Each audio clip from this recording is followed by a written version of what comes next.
Hello बच्चों. Now in this lecture we will solve remaining questions from CSAT paper 2011. Now let's begin.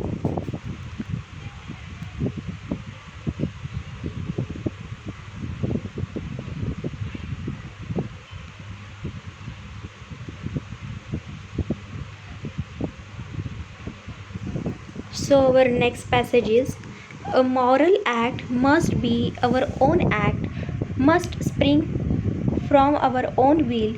If we act mechanically, there is no moral content in our act. Such action would be moral if we think it proper to act like a machine and do so. For in doing so, we use our discrimination.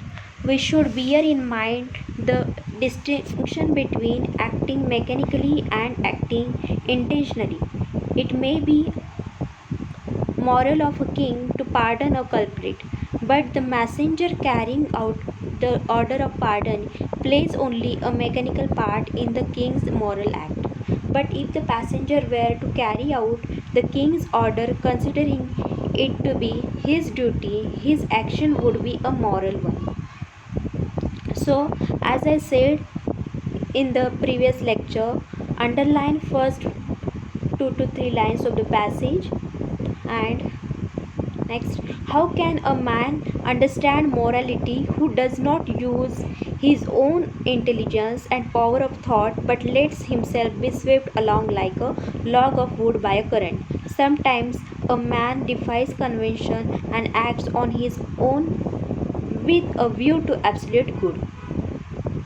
So, what you do, underline first 2 to 3 lines of the passage and last 2 to 3 lines of the passage. So let's go to the question. Which of the following statements best describes the thought of the writer? The statements are: a moral act calls for using our discretion. Second is, man should react to a situation immediately. Man must do his duty. Fourth one is, man should be able to defy convention in order to be moral. So what should be the answer? So as you can see, the second one is the out of the scope of the passage. A man should react to a situation immediately. Nowhere in the passage the writer describes this. And third one, the man must do his duty. This is also, must is a extreme word. It is a binding one. So eliminate extreme words option, and eliminating 2 and 3, you will have option A and D.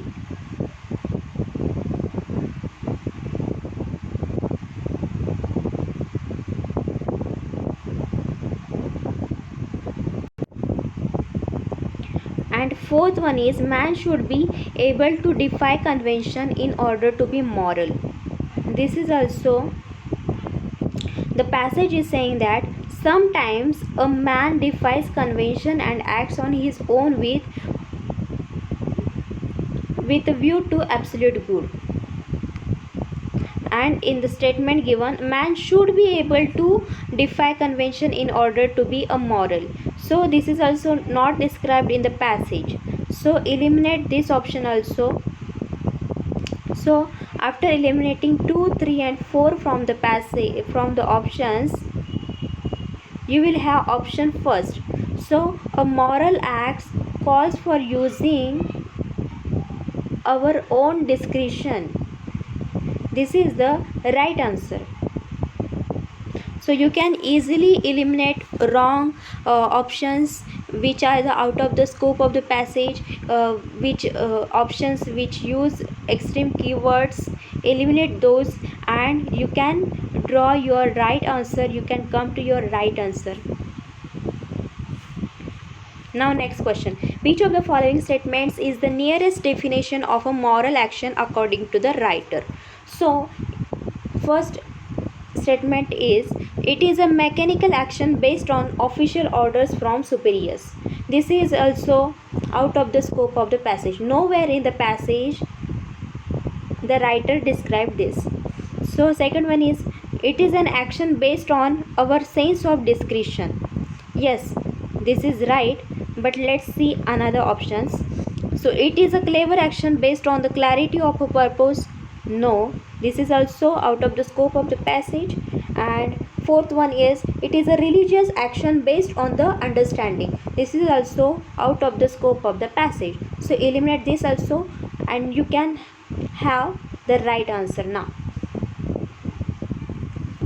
So B is the right answer. Next question. The passage contains a statement, lets himself be swept along like a log of wood by a current. So among the following statements, which is our nearest in meaning to us? First statement is, a person does not use his own reason. Second statement is, he is susceptible to influence pressure. Third is, he cannot withstand difficulties and challenge. Fourth one is, he is like a log of wood. So our passage is saying, how can a man understand morality who does not use his own intelligence and power of thought, but lets himself be swept along like a log of wood by a current?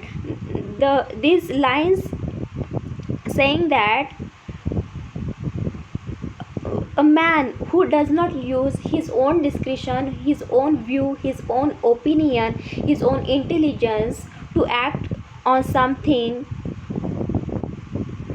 how can be his option can be moral? So he swept along like a log of wood by a current. So the passage is saying one must use his own will, his own discretion, his own intelligence to be moral. So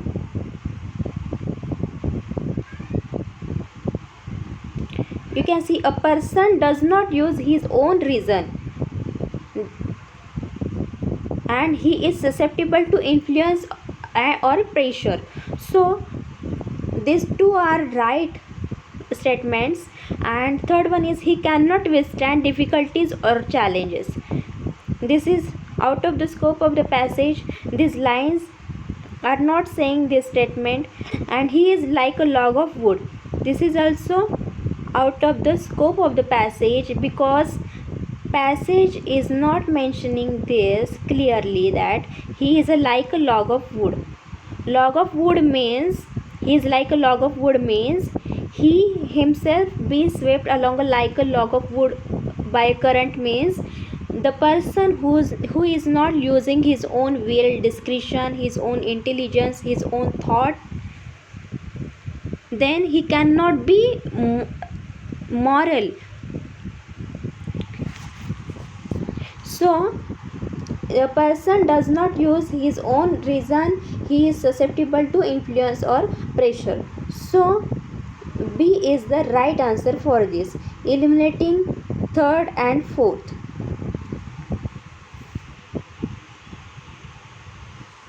So next passage, a country under foreign domination seeks escape from the present in dreams of a vanished age and finds consolation in visions of past greatness. Underlines first 2 to 3 lines of the passage. That is a foolish and dangerous pastime in which many of us indulge. An equally questionable practice for us in India is to imagine that we are still spiritually great, though we have come down in the world in other respects. Spiritual or any other greatness cannot be founded on lack of freedom and opportunity or on starvation and misery. Many Western writers have encouraged that notion that Indians are otherworldly. I suppose the poor and unfortunate in every country become to some extent otherworldly unless they become revolutionaries, for this world is evidently not meant for them. So also subject peoples.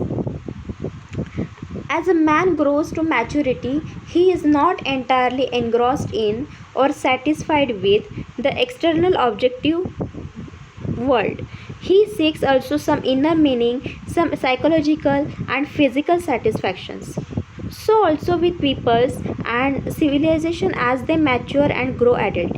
Every civilization and every people exhibit these parallel streams of an external and life and an internal life where they meet or keep close to each other. There is an equilibrium and stability. When they diverge, conflict arises and the crisis that torture the mind and spirit. Again, underline last 2 to 3 lines of the passage. Okay, now let's go to the question part. The question is, the passage mentions that this world is evidently not meant for them. It refers to people who, first statement is, seek freedom from foreign domination. Second statement is, live in starvation and misery. And third is, become a revolutionaries. So in the passage,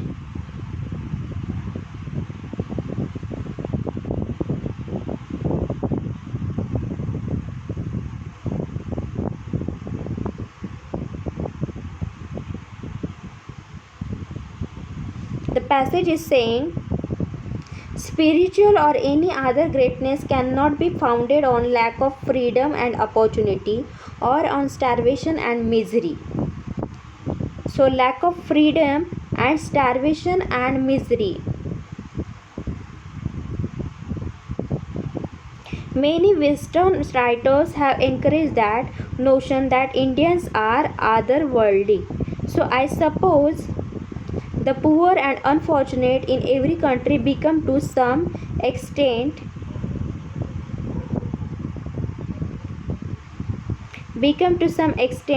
otherworldly unless they become revolutionaries.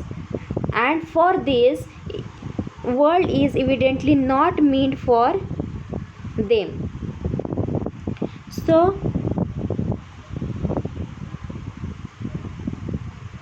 the passage is saying that the people who seek freedom from foreign domination and live in starvation and misery, the world is evidently not meant for them. Not for talking about the revolutionaries.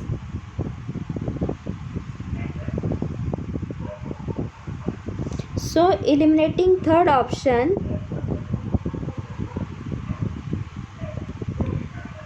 you will have A and B. Now first is also right and second is also right. So our right answer is A1 and 2.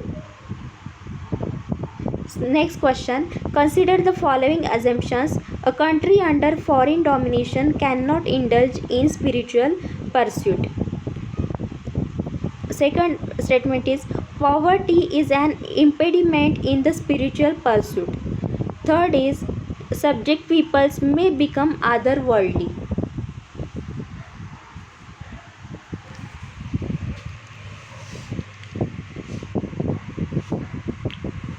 So passage is talking about a country under foreign domination seeks escape from the present in the dreams of vanished age and finds consolation in the visions of past greatness. And the passage is talking about the many Western writers have encouraged that notion that Indians are otherworldly, and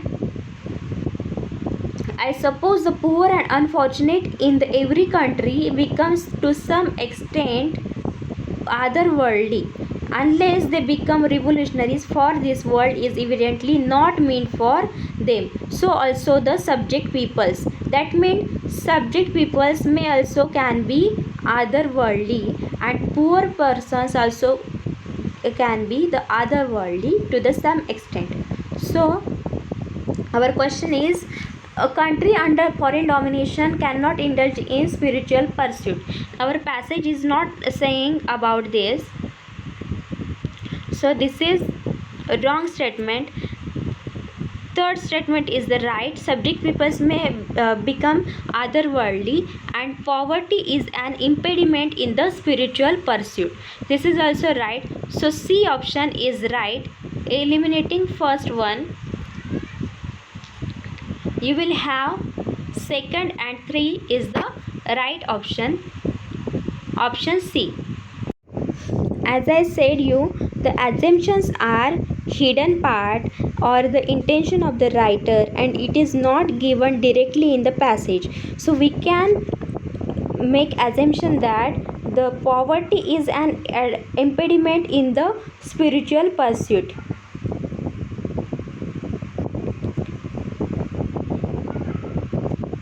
Spiritual or any other greatness cannot be founded on lack of freedom or opportunity, or on starvation and misery. So we can make assumption from this statement is, poverty is an impediment in the spiritual pursuit, and subjects peoples may become otherworldly. As the passage is not saying directly this, mentioning directly, but the passage is saying, I suppose the poor and unfortunate in every country become to some extent otherworldly unless they become revolutionaries, for this world is evidently not meant for them. And also passage is saying that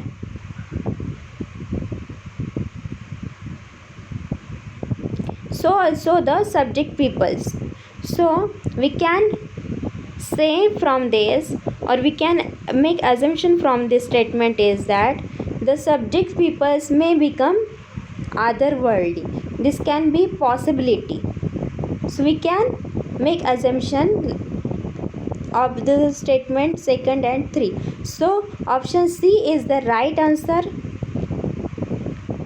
Now let's go to the next question. The passage thematically centers on, first statement is the state of mind of oppressed people. Second statement is starvation and misery. Yes, statement A is right, because passage is talking about the state of mind of oppressed people. Option B is also right, starvation and misery. The passage is also talking about starvation and misery. And option C is also the growth of civilization. This is out of the scope of the passage, as the passage is mentioning about civilization, but it does not mentioning about the growth of civilization. So option D is body, mind and spirit of people in general. No, this is out of the scope of the passage. The passage is saying the mentality, the passage is saying about the mentality of the people who are oppressed. So option A and B are right, but the passage thematically centers on the state of mind of the people who are oppressed, not on the starvation and misery. So eliminate this option also, and you will have the correct answer, that is the state of mind of the oppressed people.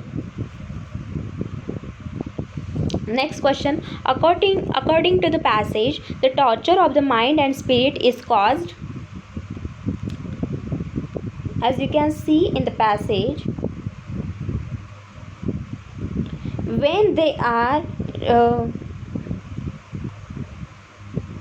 every civilization and every people exhibit these parallel streams of an external life and internal life, where they meet or keep close to each other. There is an equilibrium and stability. When they diverge, conflict arises, and the crisis that torture the mind and spirit. So we can say that the equilibrium and stability of external and internal life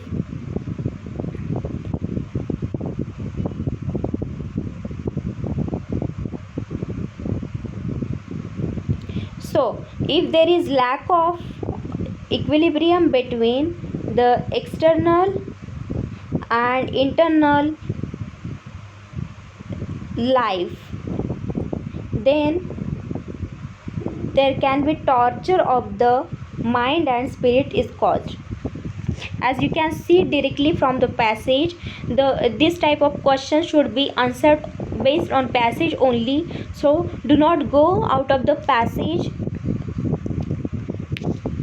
You can see other options also. By the impact of foreign domination, no, this is not right, because the passage is clearly saying this due to the lack of equilibrium between an external life and an internal life.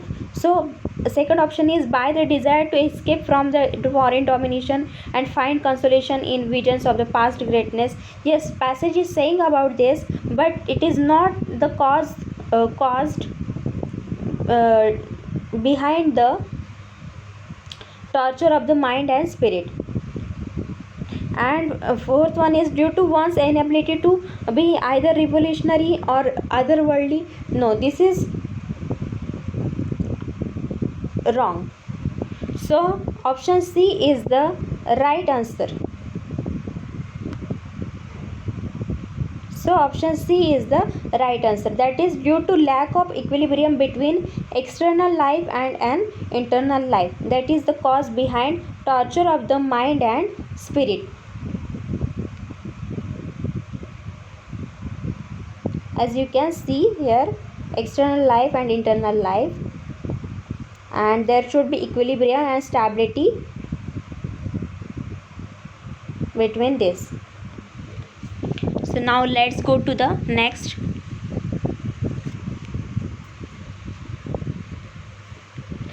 Sixth passage. A species that exerts an influence out of proportion to its abundance in an ecosystem is called a keystone species. Underline first 2 to 3 lines of the passage. Again, next. The keystone species may influence both the species richness of communities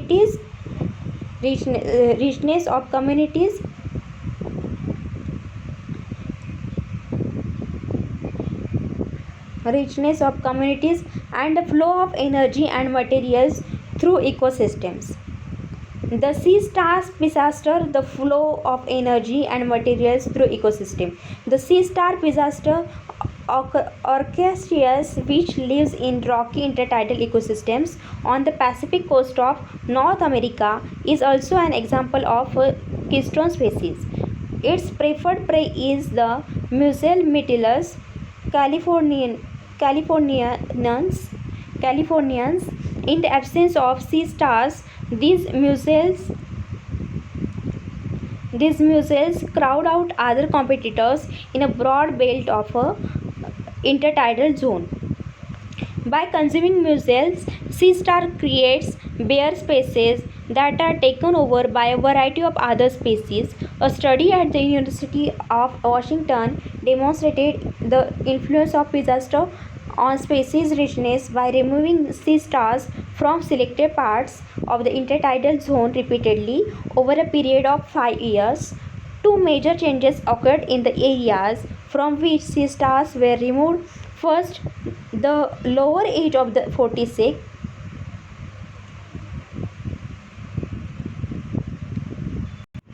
the lower edge of the mussels bed extended further down into the intertidal zone, showing that sea stars are able to eliminate mussels completely where they are covered with water most of the time. Second, and more dramatically, species of animals and algae disappeared from the sea star removal zone.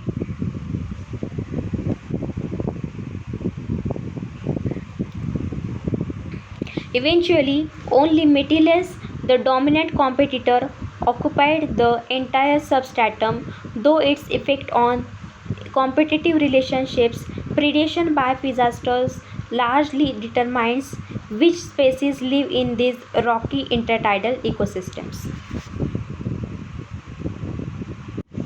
Now we have finished with passage reading. Now eventually only Metellus, the dominant competitor, occupied the entire substratum.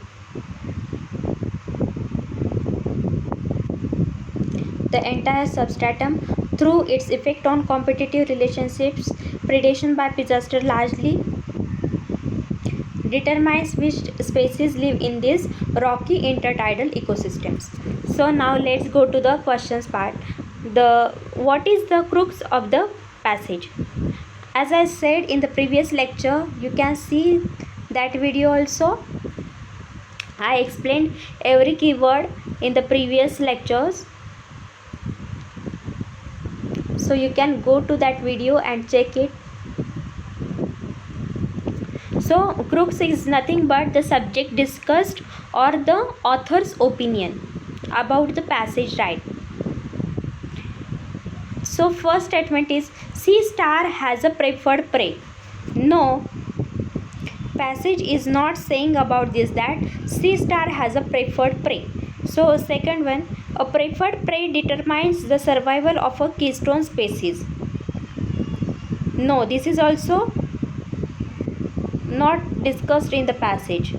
A keystone species ensures species diversity. Yes, keystone species ensures species diversity.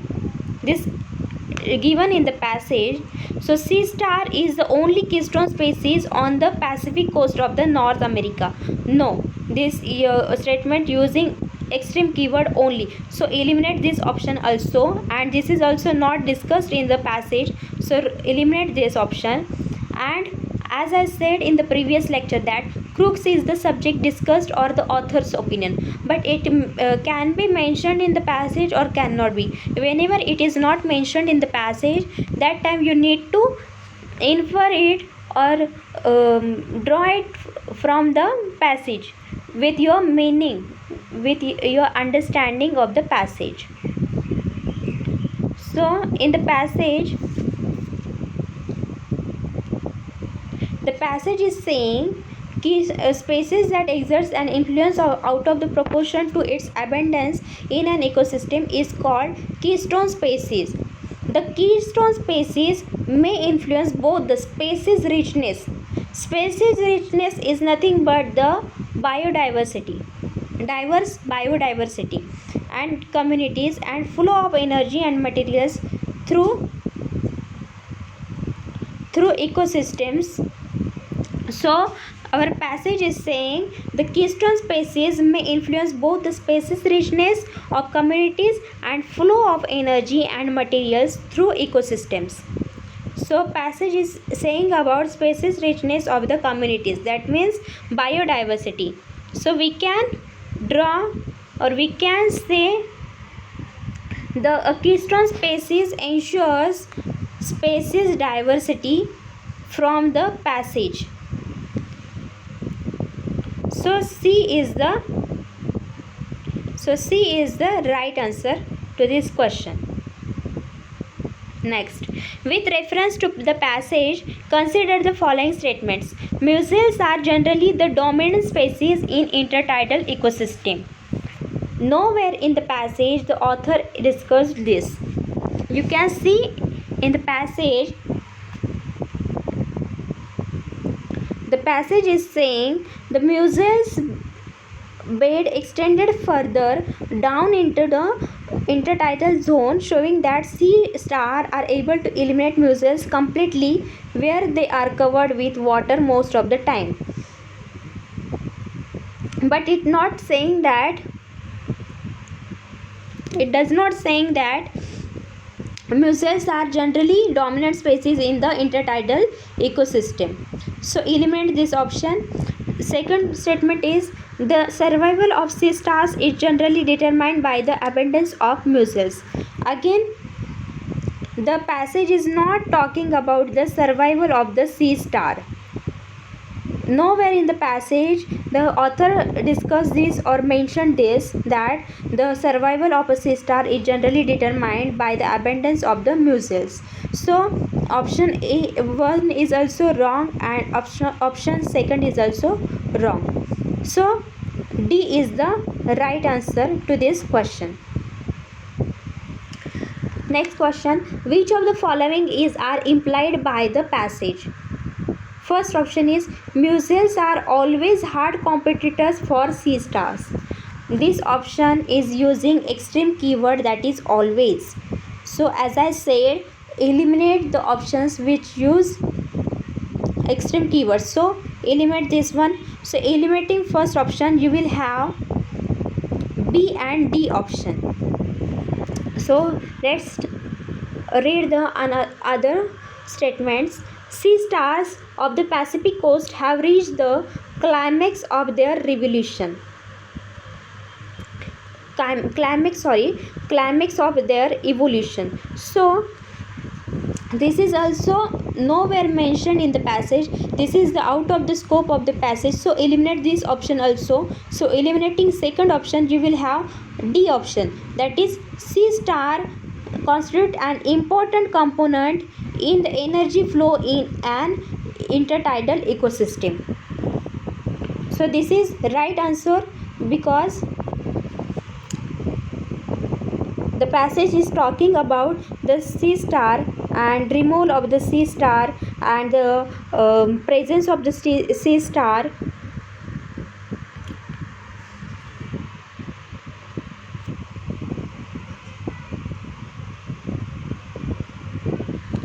So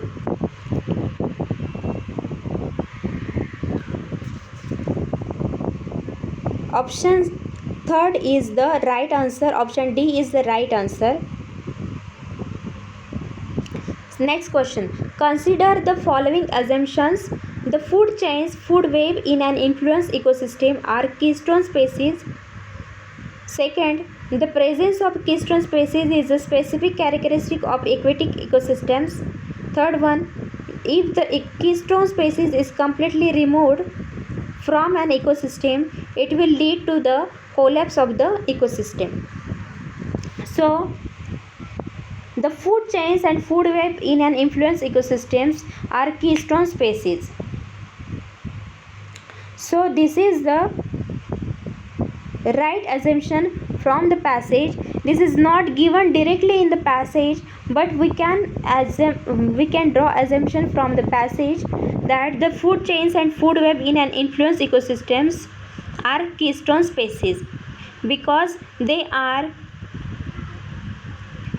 dependent on each other for food and for other needs. Second option is the presence of keystone species is a specific characteristic of aquatic ecosystems. So the passage is talking about the presence of keystone species, but it does not talking about the specific characteristics of the aquatic ecosystems. So this is out of the scope of the passage. Nowhere in the passage the author discussed this one.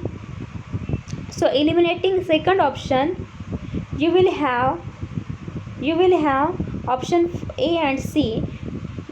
Now if the keystone species is completely removed from an ecosystem, it will lead to the collapse of the ecosystems, because in the passage the author is saying the keystone species may influence both the species richness of the communities and the flow of energy and materials through ecosystems. That means the keystone species helps in species diversity and flow of energy and materials through the ecosystems. So if we remove keystone species completely from an ecosystem, it will lead to an collapse of the ecosystem. So option 3 is also right one. So option C is the right one to this question. Now next passage, Now, India's children have a right to receive at least 8 years of education. The gnawing question is whether it will remain on paper or becomes a reality. One hardly needs a reminder that this right is different from the others enshrined in the Constitution, that the beneficiary, a 6-year-old child, cannot demand it, nor can she or he fight a legal battle when the right is denied or violated. In all cases, it is the adult society which must act on behalf of the children or child. In another peculiarity, where a child's right to education is denied, no compensation offered later can be adequate or relevant. This is so because childhood does not last. So underline first two to three lines of the passage. If a legal battle fought on behalf of a child is eventually won, it may be of little use to the boy or girl because the opportunity missed at school during childhood cannot serve the same purpose later in life. This may be painfully true for girls because our society permits them only a short childhood, if at all. The right to education has become law at a point in India's history when the ghastly practice of female infanticide has resurfaced in the form of feticide. This is symptomatic of a deeper turmoil in society which compounding the traditional obstacles to the educations of the girls. The tenacious prejudice against the intellectual potential of girls runs across our cultural diversity, and the system of education has not been able to address it. So now we have finished reading. So questions. With reference to the passage, consider the following statements. First statement is, when children are denied education, adult society does not act on behalf of them. Second statement, right to education as a law cannot be enforced in the country.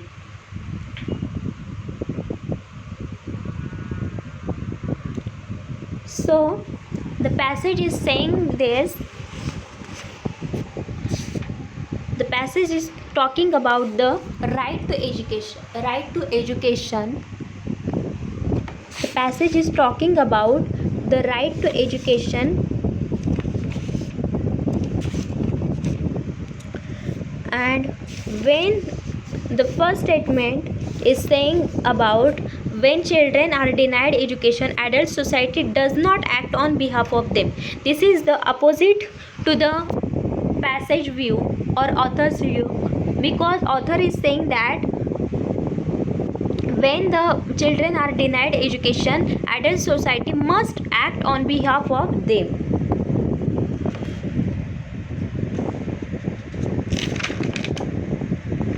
So this is wrong statement.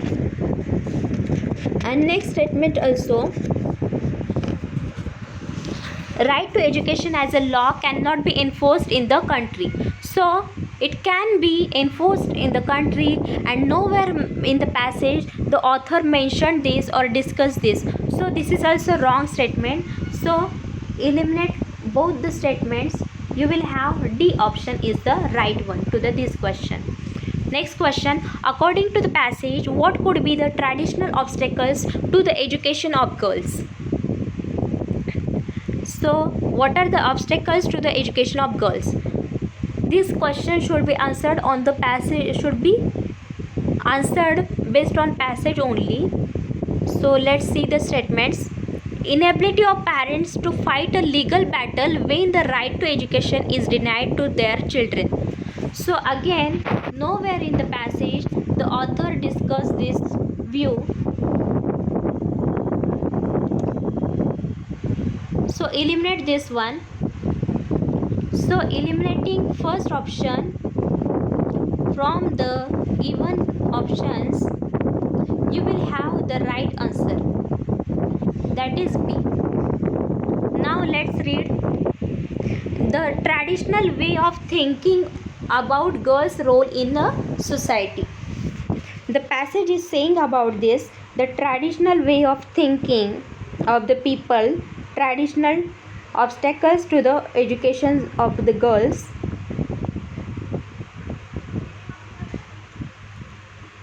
Next, the prejudice against the intellectual potential of the girls.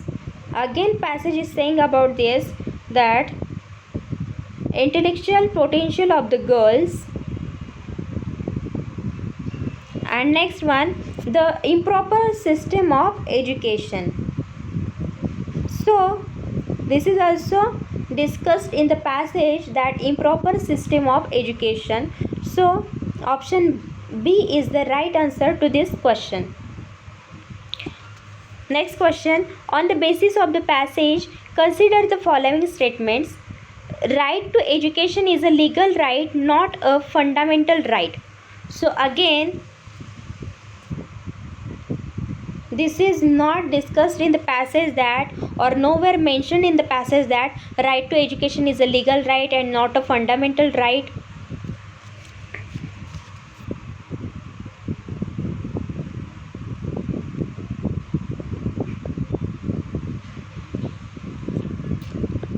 So right to receive at least 8 years of education, and a legal battle, it is saying about the legal battle behalf of the child, but it is not saying about the it is a legal right or the fundamental right. So eliminate this option.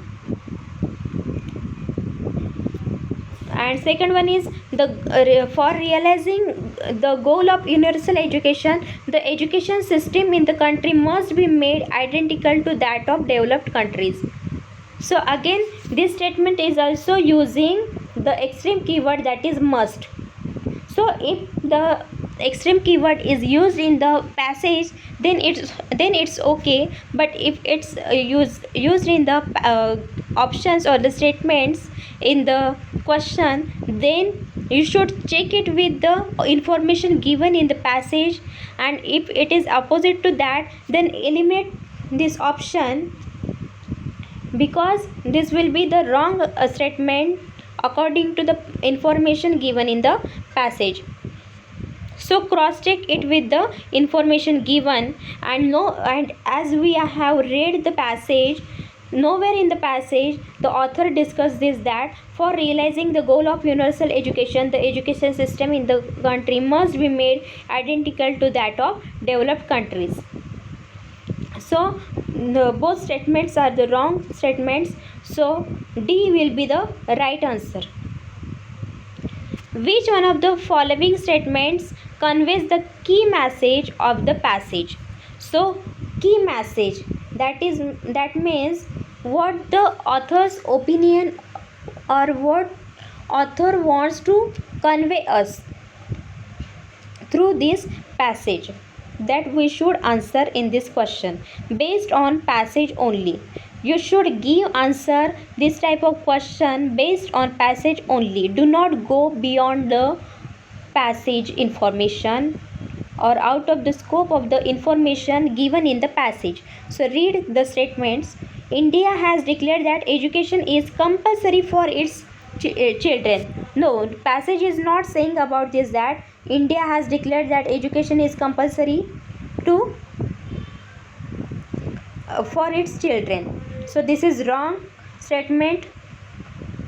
Second statement is adult society is not keen on implementing right to education. No, passage is saying about adult society should act upon the child's education right, or should fight for the child's education on behalf of them. But passage is not saying at all about the adult society is not keen on implementing the right to education. So eliminate this option also.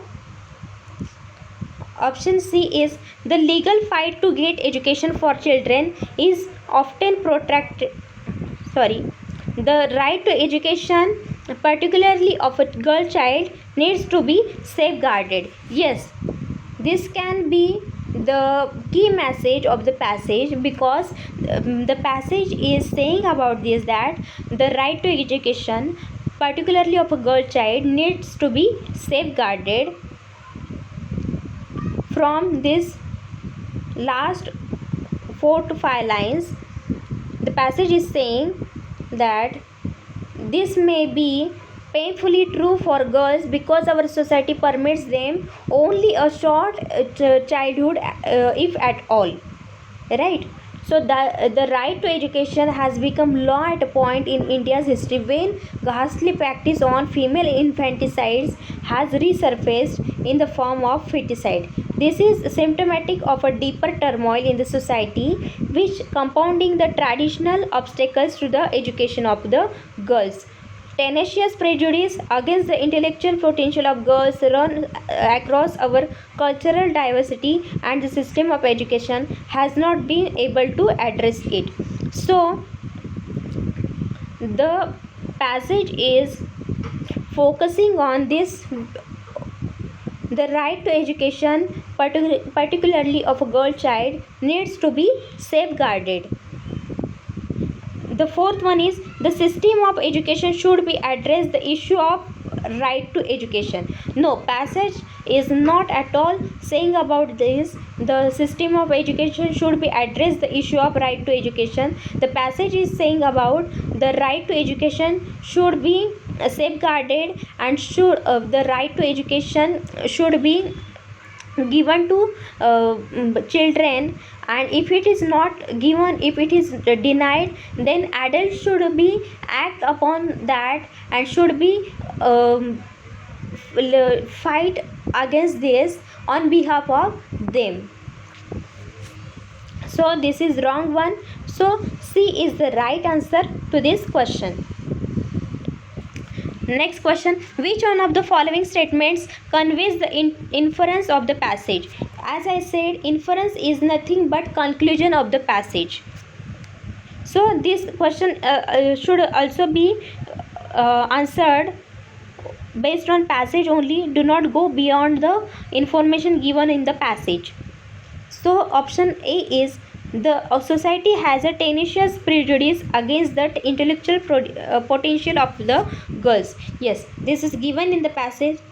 And second, adults cannot be relied upon to fight on behalf of children for their right to education. No, passage is not saying about this. This is opposite to the view of the author. And third one, the legal fight to get education for children is often protracted or and prohibited. Yes, a passage is saying about this, but it is using the word often. And fourth one is there is no sufficient substitute for education received in childhood. Yes, passage is discussed about this. Now you have option A and D as the right answers, but what inference we can draw from the passage is the passage is saying more about the education to the children's, right? Not it does not focusing more on the society's view on the girls education. It is talking more about that. It is concluding that there is no substitute for education received in childhood. As you can see in the passage, that the another peculiarity where a child's right to education is denied, no compensation offered later can be adequate or relevant. This is so because childhood does not last, right? If a legal battle fought on behalf of a child is eventually won, it may be of little use to the girl or boy, because the opportunity missed at the school during childhood cannot serve the same purpose later in life, right? So from these 4 to 5 lines we can infer from the passage that there is no substitute for education received in childhood, and The society has a tenacious prejudice against the intellectual potential of girls. This is the message given by the this is the view of the or the message of the author given in the passage, and the passage is saying that the girls right to education should be protected, should be given. And the passage is concluding about there is no sufficient substitute for education received in childhood. Hope so all of you understood everything, and if you have any doubts you can ask me in the comment section. I will answer it, and we will solve next previous year questions, all the questions from the previous year question papers in the next lecture. So stay connected with me, stay tuned with me, and we will solve together, we will crack together, we will study together. So be confident, be positive, and you can do it, you can win the race. All the best.